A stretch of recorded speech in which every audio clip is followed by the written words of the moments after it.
category, please. Don't look now! It's question 11! The selection is Icka Body Slam. You get 4,000 clams for this one. Remember that story, The Legend of Sleepy Hollow? Well, picture this. After eluding the Headless Horseman, Ichabod Crane is haunted by the Galloping Ghost. Rather than through Sleepy Hollow, where would Ichabod probably be chased? Around a thoroughbred track, across a football field, into an opinion poll, or through a monster truck rally?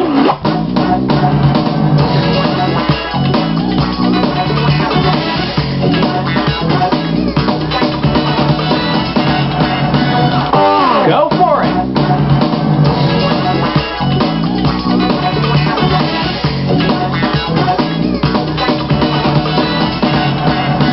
Oh, just can't do anything right, can you? Bet you wish you'd pick this. Red Grange, a star football player with the Chicago Bears in the 20s and 30s, was nicknamed the Galloping Ghost. So unless Ichabod can run a 4-flat 40, he's going to be eating some turf.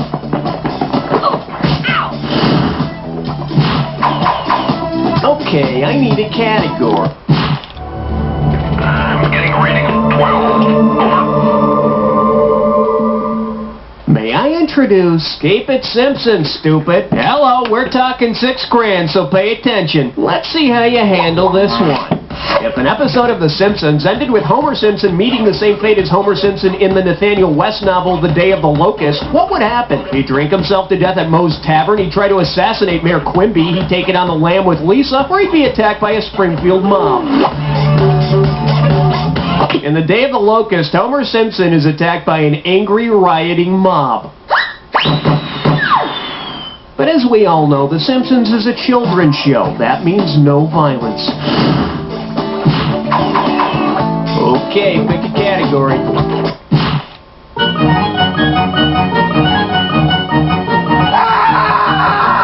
Here we have Transcendentalism. It's fun-terrific. And it's worth $2,000 if you get this one right. Put it in gear, because here we go.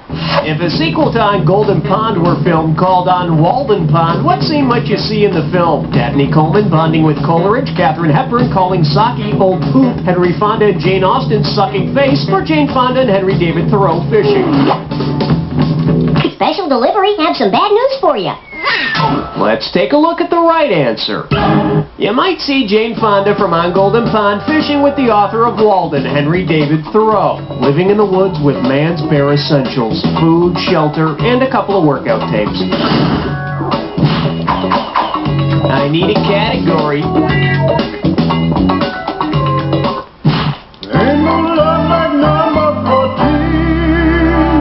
Now serving Wise Guys in Outerwear. Play your cards right, you win $4,000. Let's see if you can wrap your head around this.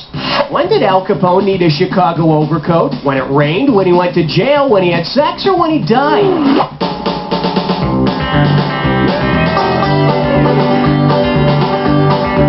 A Chicago overcoat is gangster slang for a coffin. But Al's wasn't very flattering. It made him look cold and stiff.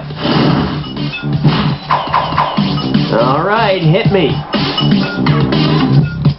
Not 14, not 16, you're right in between. Coming at you, blood is thinner than ocean water. 4,000 big ones for a right answer here. Well, this certainly should be interesting. It's time for a guest host question that affects me in a very personal way. The last time I saw her, she was letting me have it with a wooden paddle. And I'm not talking about my ex-girlfriend. Cookie! Ow! Shame on you! Today's guest host is my 5th grade teacher, Miss Tukas. I see you haven't changed, you scalawag. Hey, check me out, Miss T. I'm hosting my own show here. I haven't done too badly for myself. Well, at least you didn't end up in prison. Well, yeah, right. What do you say give us a little pop quiz? You got a question for us? Well, okay. Sit up straight, hands on your desk. Here we go. Let's pretend that the world's oceans got into a little scuffle on the playground. Considering the meaning of its name, which of these oceans would probably not join in? The Atlantic Ocean, the Pacific Ocean, the Arctic Ocean, or the Indian Ocean?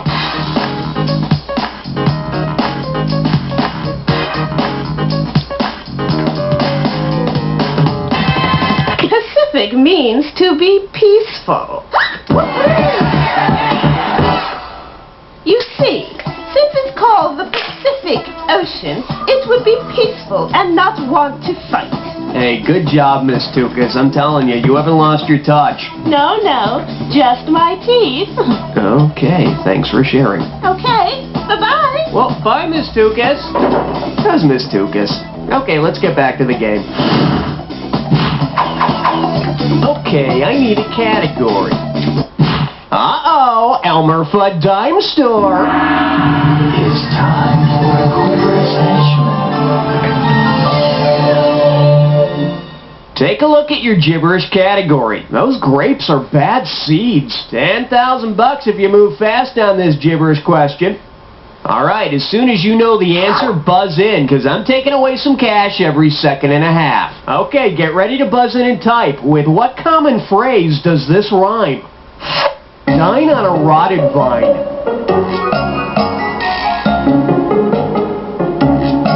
First clue. These are directions. These are directions that call for your John Hancock. Yeah, it's all yours. Type it.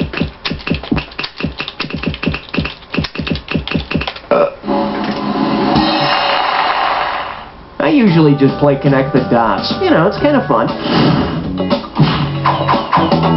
Okay, pick a category. On the big bayou in Louisiana, pressed on 17. This category is known as Something Fishy in Wanda. And get this one right, you got 4K coming your way. Just step up and take a swing at this one. Say Hollywood decides to make an all-cartoon version of a fish called Wanda. Considering their common speech impediment, who would replace Michael Palin's Ken? Sylvester the Cat, Shmoo, Porky Pig, or Mushmouth from Fat Albert? Both Porky and Ken from A Fish Called Wanda have pronounced stutters. But that's where the similarity ends. Michael Palin wears pants. Category, please.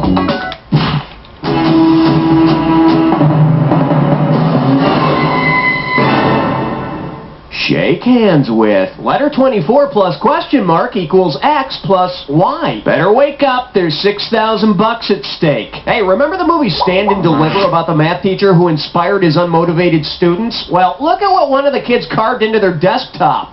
Mr. Escalante has a fuzzy set. What is this student mocking his math teacher for? His group of letters that represent numerals? His formula that proves 1 does not equal 1? His two groups of numbers sharing members? Or not knowing the value of X? Nope. See, now, I could have given you some cash if you pick this. In math, a fuzzy set is a set whose members overlap with other sets. And let me tell you, as a guy who's been there, that can really hurt. All right.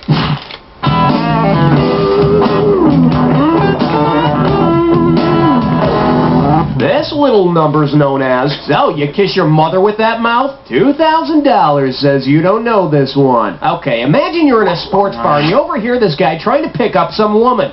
To impress her, he brags about the time he put the biscuit in the basket by scoring 5-hole from the slot. If he keeps his sports lingo consistent, what pickup line would he use next? So, baby, want to go for a power play? How about a trip to third base? I've got a great slam dunk. Or, would you like to see my pommel horse?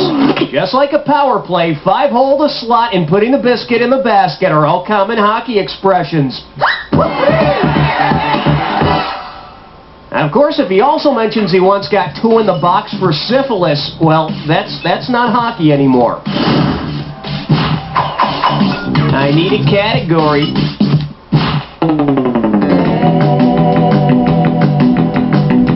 And this one is onomatopoeia. How does $4,000 grab you?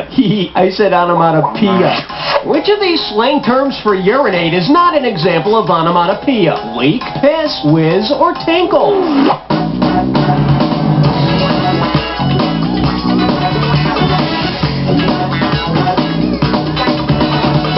Gee whiz, that's wrong. The correct answer is...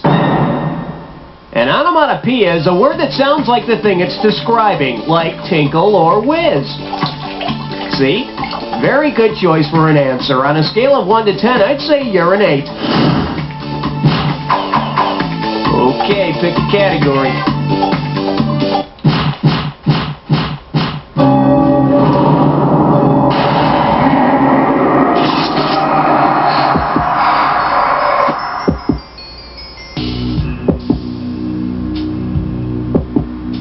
You're about to embark on the attack. Hit your button. Ah, you think you know the attack, huh? I got news for you. Not all attacks are equal. Here's your clue.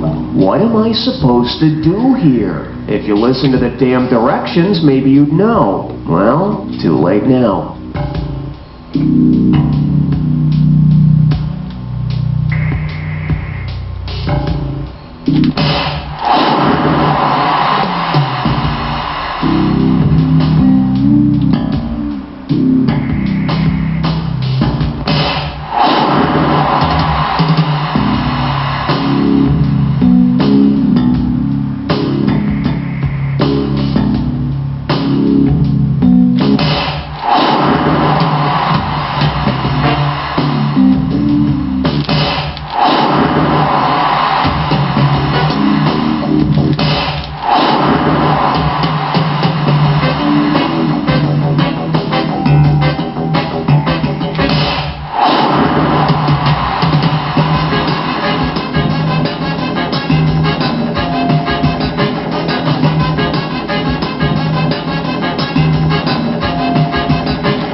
Amazing! Let's check out what it did to your score! That's the game! Claire, I couldn't have done a better job myself, but then I wasn't playing by myself, was I? But seriously, Claire, and I don't say this to just everybody. Yeah!